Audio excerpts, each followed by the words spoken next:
अभी pre open trade में लगभग 227 करोड़ का एक ट्रांजैक्शन हुआ है, 24,25,000 शेयर का, 937 रुपए के आसपास। इस काउंटर पे मैं ध्यान दूंगा दिन भर, क्योंकि यहाँ पर बहुत ही अच्छा आपने एक शुरुआती तेजी देखी है। देखिए यहाँ पर 1% ऊपर ये काउंटर चल रहा है आपको, तो जो ब्लॉक ट्रांजैक्शन हुआ है उस पर ध्यान देना पड़ेगा। साथ ही साथ मैं अगर आप निफ्टी में स्टॉक्स देखें तो 2-3 स्टॉक्स पे ध्यान दूंगा। ब्रिटानिया देखिए, यहाँ पर आपको 7 दिन की गिरावट के बाद एक अच्छा हरा निशान फ्राइडे को दिखा था, ये शायद आपको अच्छी तरीके से ट्रेड करता हुआ दिखेगा। और कोलगेट, ये 2 कंपनीज हैं जहां पर आपने बहुत जबरदस्त स्लाइड देखा पिछले हफ्ते और उससे पिछले हफ्ते भी, तो ये 2 स्टॉक्स हैं जो ये मैं मान के चलता हूं कि आपको एक अच्छा रिवर्सल ट्रेड आता हुआ दिखेगा। हीरो मोटर्स पर भी ध्यान देंगे, जैसा कि मैं आपको पहले बता रहा था, वहां पर आपको एक शानदार तेजी आती हुई दिख सकती है। ये लो बीटा काउंटर है, तो ये धीरे धीरे आपको ऊपर बढ़ता हुआ दिखेगा। 1500 टच पॉइंट्स यानी कि 1500 डीलरशिप्स खुली हैं, जो कि 30 से 35% महीने का वॉल्यूम दिखाती हैं इस कंपनी की, और वहां पर आपने लगभग 10,000 बाइक्स बिकती हुई देखी हैं। अगर कोविड की आप प्रॉब्लम देखें तो लोग प्रेफर करेंगे कि पब्लिक ट्रांसपोर्ट में ना जाएं और वो अपनी बाइक्स पर जाएं, अगर वो गाड़ियां नहीं अफोर्ड कर सकते। तो हीरो मोटर्स आप देखिए आपके सामने 2% ऊपर चल रहा है, 2,000 रुपए के आसपास। एक छोटा स्टॉक जेके इंफ्रा पे मैं ध्यान दूंगा, मेरे ख्याल से 74-75 रुपए के आसपास ये काउंटर चल रहा है।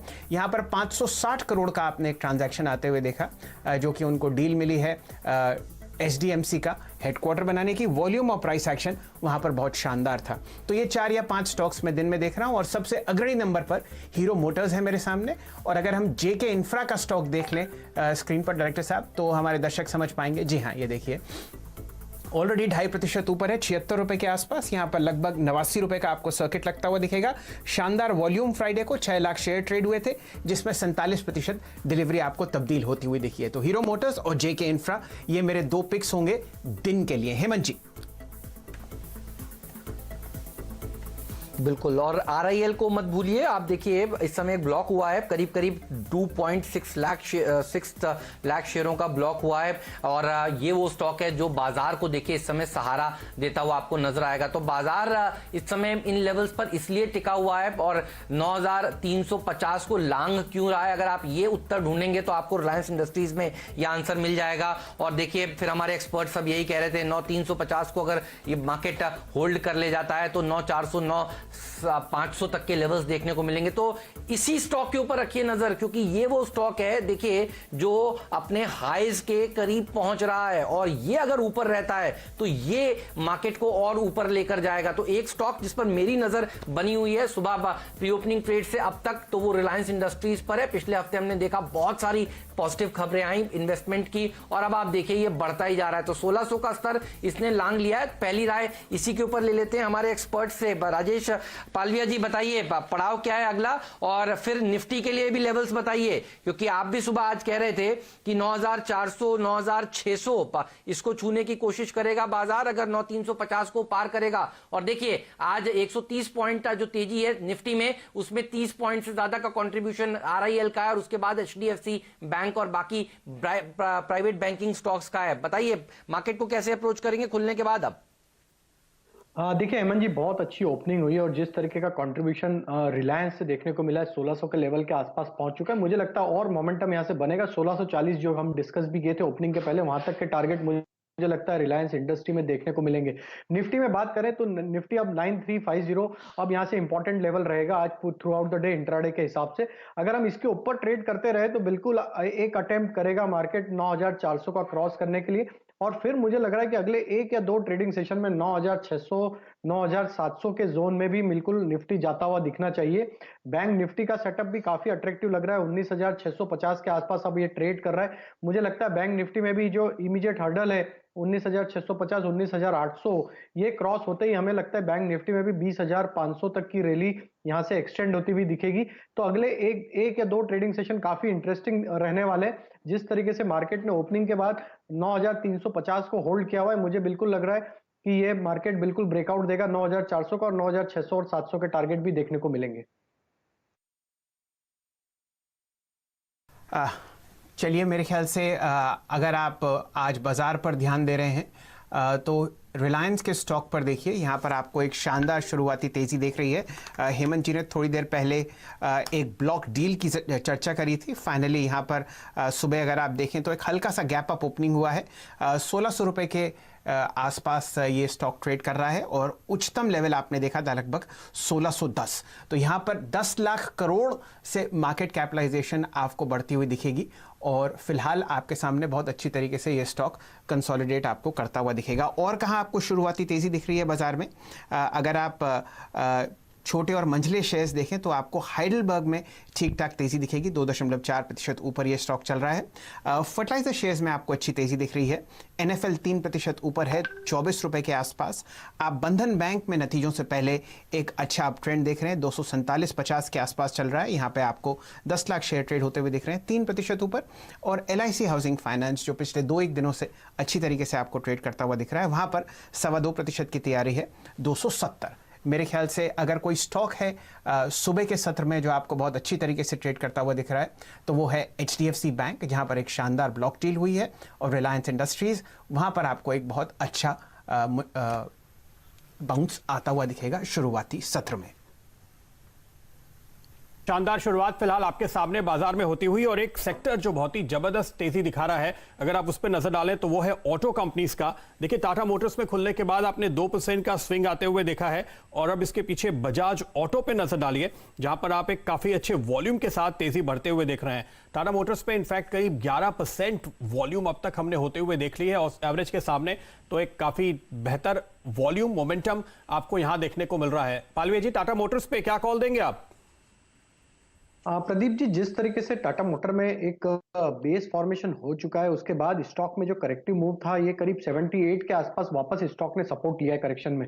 मुझे लग रहा है कि ये जिस तरीके से सेटअप है, ये स्टॉक में यहाँ से 89 से 92 ये टारगेट के लिए टाटा मोटर करंट लेवल पे बाय किया जा सकता है। यहाँ से जो स्टॉप लॉस बनेगा वो उसका 82 रुपीज का बनेगा। आपने बजाज ऑटो भी काफी अच्छी पिक आइडेंटिफाई करी, इसमें सेटअप भी काफी अट्रैक्टिव लग रहा है, और जो बाइंग इंटरेस्ट ओपनिंग के बाद दिख रहा है, मुझे लग रहा है बजाज ऑटो भी यहाँ से एक बाय कैंडिडेट है करंट लेवल से।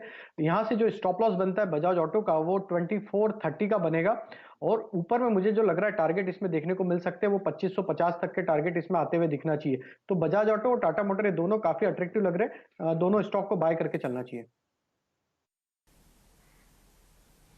ठीक बात है, तो इनके ऊपर नजर होनी चाहिए। आप देखिए, और कुछ और स्टॉक्स जिनके ऊपर फोकस होना चाहिए, HDFC, स्टैंडर्ड लाइफ, ये पिछले हफ्ते देखिए बहुत शानदार प्रदर्शन दिखा रहा था। IGL जैसे स्टॉक्स जिसकी एक्सपेक्टेशन है कि MSCI इंडेक्स के रिव्यू जो मंगलवार को शाम को होगा, जिसका आउटकम बुधवार को आएगा, उसमें इसका नाम शामिल हो सकता है। तो देखिए, HDFC लाइफ, हमारे डायरेक्टर साहब आपको स्क्रीन पर दिखा रहे हैं, और इनफ्लो यहाँ पर बढ़ सकता है, ये एक्सपेक्टेशन देखिए पिछले ट्रेडिंग सेशन से बनी हुई है। तो 5% भागने के बाद आज फिर देखिए अच्छा प्रदर्शन ये स्टॉक दिखाता हुआ आपको नजर आएगा। लेकिन विशाखा इंडस्ट्रीज पर बात नहीं हुई आज। अभी आपको जैकपॉट स्टॉक का दर्जा देखिए इस स्टॉक को मिला था, और आपको आशीष ने ये शेयर बताया था। मेरे ख्याल में चार्ट्स वगैरह देख ली होंगे राजेश सतपुते जी ने। राजेश जी, बताइए इस स्टॉक पर आपकी राय क्या है? क्योंकि जैसा कि आशीष आपको बता रहे थे, कोरोना के साथ भी कोरोना के बाद भी मेरी नजर तो फिर इस शेयर पर होगी।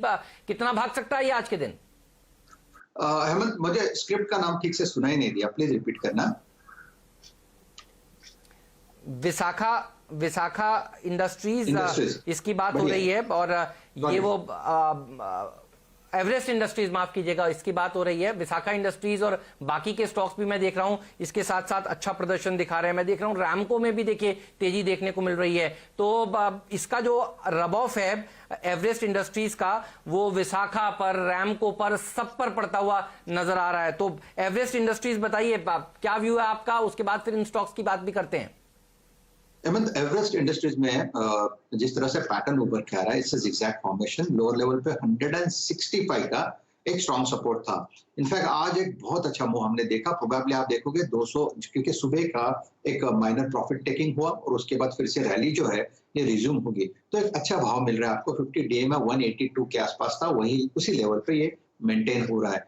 डिलीवरी बेस वॉल्यूम 65% मार्क हो रहा है, तो मेरे हिसाब से एट दिस लेवल यहाँ पे एक अच्छा बेट बनेगा। So as a trader, as a momentum player, it will be a buy above 180. मेरा स्टॉप लॉस रहेगा 175 का।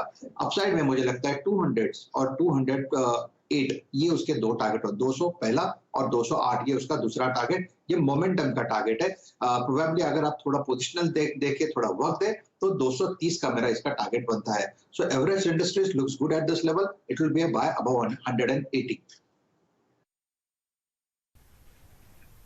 हेमंत जी, अगर आप एवरेस्ट में वॉल्यूम देखें तो वो बहुत शानदार है। लगभग 4,90,000 शेयर ट्रेड हो चुके हैं पहले ही 7-8 मिनट में। 20 दिन की जो एवरेज है वो मात्र 1,90,000 शेयर है, तो बहुत अच्छा मूवमेंट आता हुआ देख रहे हैं। दिन का उच्चतम लेवल आपके सामने 193 था, जो फिलहाल आपके सामने 182 के आसपास ट्रेड करता हुआ, लेकिन गैप अप ओपनिंग और यहां पर भी आप एक शानदार 5.33% की तेजी देख रहे हैं। प्रदीप जी का एक फेवरेट काउंटर है HIL लिमिटेड, जो इसी बिजनेस में है, रूफिंग शीट्स बनाते हैं, और वहां पर आप 790 का प्राइस देख रहे हैं। 2 दिन के गिरावट के बाद ये स्टॉक आपको हल्का सा हरे निशान में ट्रेड करता हुआ दिखेगा। और जैसा खरबूजे को देख के खरबूजा रंग बदलता है, तो एवरेस्ट के बाद आप शायद HIL में एक अच्छी तब्दीली आते हुए देखें। रैमको सीमेंट के आपने चर्चा करी, ये भी शीट रूफिंग बनाते हैं, तो ये 2-3 स्टॉक्स हैं जो आप देख सकते हैं, साथ ही साथ एवरेस्ट इंडस्ट्रीज के। और कहां आपको अच्छी शुरुआती तेजी दिख रही है? इंडिगो का स्टॉक देखिए, 5-5.25% ऊपर है ये एयरलाइंस की कंपनी। जिस हिसाब से आप देख रहे हैं कि ट्रेन्स का चलन शुरू हो चुका है, शायद कुछ ही टाइम जाए कि आपको इंडिगो से भी ऐसी खबर आती हुई दिखे। यहां पर एक अच्छा आपने बाउंस बैक देखा 986 के आसपास। हमारे साथ सतपुते साहब जुड़े हुए हैं, वो आपको राय देंगे इंटरग्लोब एविएशन पर। राजेश जी, कुछ आपको फेर बदलाव दिखता है या आपको लगता है कि यहां पर मूवमेंट ऊपर से कैप हो जाएगा?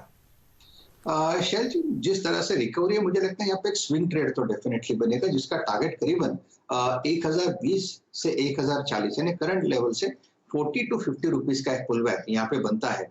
बाजार में थोड़ा प्रेशर होता है तो यहाँ पे देखिए रिकवरी आ रही है, तो मेरे हिसाब से आज इसमें सिर्फ शॉर्ट्स कवर हो रहे हैं प्रोबेबली न्यूज के सामने। So it will be as a trader, as a swing player, intraday player 970 के ऊपर इसमें बाय होगा फ्यूचर में। स्टॉप लॉस आपका करीबन 15 रुपए का होगा। सामने इसका टारगेट करीबन 1020 से लेके 1040, इस ट्रेजेक्टरी को इसको टेस्ट करना पड़ेगा। देखिए, इसमें जो प्राइमरी ट्रेंड है, इसमें जो बड़ा ट्रेंड है वो वीक ही है। हम सिर्फ इंट्राडे स्विंग की बात कर रहे हैं। ओके, तो यह कॉल फिलहाल आपके लिए इंटरग्लोब एविएशन पे, और ओपनिंग अप यही दरअसल आज की थीम है, और इसी से जुड़ा हुआ मेरा स्टॉक है आज का पंड्या का फंडा। मैं आपको बताता हूं। पिछले हफ्ते मैंने आपको इरकॉन में खरीदारी की राय दी थी, वहां आप तेजी देख रहे हैं, और आज राइट्स पे नजर डालिए। ये एक दूसरा स्टॉक है इसी सेगमेंट का जहां पर आपकी नजर होनी चाहिए। रेलवेज के लिए सर्विसेज प्रोवाइड करने वाली ये कंपनी, जो सरकार की कंपनी है, रेलवेज की कंपनी है, और यहां पर बिल्कुल वही थीम आप देख सकते हैं। जिस तरह से 12 तारीख के बाद धीरे धीरे ट्रेन चलनी शुरू होने वाली है, उसका पूरा फायदा राइट्स को होगा। इस समय करीब 4.5% का डिविडेंड यील्ड आपको मिल रहा है, और इस स्टॉक पे आप निचले स्तरों से आज रिकवरी की करीब शुरुआत होते हुए देख रहे हैं, ये मैं कह सकता हूं। और सातपुते जी आपको चार्ट देखकर बताएंगे कि आपको कंफर्मेशन होता हुआ दरअसल आज के ट्रेड में कैसे नजर आ रहा है राइट्स के स्टॉक पे। देखिए, सरकार ने जो ये फैसला किया है धीरे धीरे कामकाज शुरू करने का, तो अभी शुरुआत में आपको 15 या 30 ट्रेन आप अगर सर्विस गिनते हैं तो कह सकते हैं, लेकिन इसके बाद धीरे धीरे आगे और ट्रेन चलनी शुरू होंगी। तो जाहिर है कि इन कंपनीज के लिए वहां पर आपको रेवेन्यू वापस से आते हुए भरपूर दिखाई देंगे। सबसे बड़ी बात यह है कि इस लॉकडाउन के दौरान क्या इनको कोई नुकसान हुआ? मेरे हिसाब से नहीं हुआ, क्योंकि देखिए ये कंप्लीटली गवर्नमेंट ओन्ड कंपनी है एक तरीके से। रेलवेज के साथ इनके सारे ऑर्डर्स बंधे बंधाए हैं, और वो ऑर्डर्स एग्जीक्यूट हो ही रहे हैं, उन पे कामकाज होने ही वाला है, तो इसके लिए कहीं कोई दिक्कत की बात बिल्कुल उभरकर सामने नहीं आई। अगर आप इनका पिछले 3 साल का ट्रैक रिकॉर्ड देखें, 3 साल में इसने अपनी रेवेन्यू को डबल किया है। इस तरह के शानदार ऑर्डर्स इस कंपनी को रेलवेज की तरफ से मिले हैं, और चूंकि जो इनका कारोबार है, जो इनका कामकाज है, वो बहुत ज्यादा कैपिटल इंटेंसिव नहीं है, इसलिए आपको काफी शानदार डिविडेंड देते हैं। करीब 30% का आपको यहां पर ROCE देखने को मिलेगा। और अगर आप इनका डिविडेंड का रिकॉर्ड देखें तो साल दर साल जो ये कुल कमाई करते हैं, उसमें से करीब 20% से 25% तक डिविडेंड के तौर पे अपने शेयर होल्डर्स को लौटा देते हैं। इस लिहाज से अगर आप देखें तो यहां पर इस वक्त मुझे लगता है कि जो आपको यील्ड मिल रही है वो आगे आपको नहीं दिखेगी। जब ट्रेन चलनी शुरू होंगी, जब यहां पे कारोबार और आगे बढ़ता हुआ नजर आएगा, तो ये बेहतरीन मौका है आपके लिए फिलहाल इस स्टॉक पे खरीदारी करने का। इसी वजह से ये स्टॉक हमारे लगातार पसंदीदा रहे हैं। आप देखिए, अगर आपने पिछले हफ्ते हमारी बात सुनकर इरकॉन पे खरीदारी की होगी तो आज आपका मुनाफा बढ़ रहा है और राइट्स में वो खरीदारी का ट्रेंड अभी बनना शुरू हुआ है, आप कह सकते हैं। थोड़ा सा ये इरकॉन से एक कदम पीछे चला है और अब वो आपको कैचअप करता हुआ नजर आएगा। अगर दूसरे पैमाने पर भी नजर डालिए, करीब 9 के आसपास का पी है, जो कि बहुत ही कम है।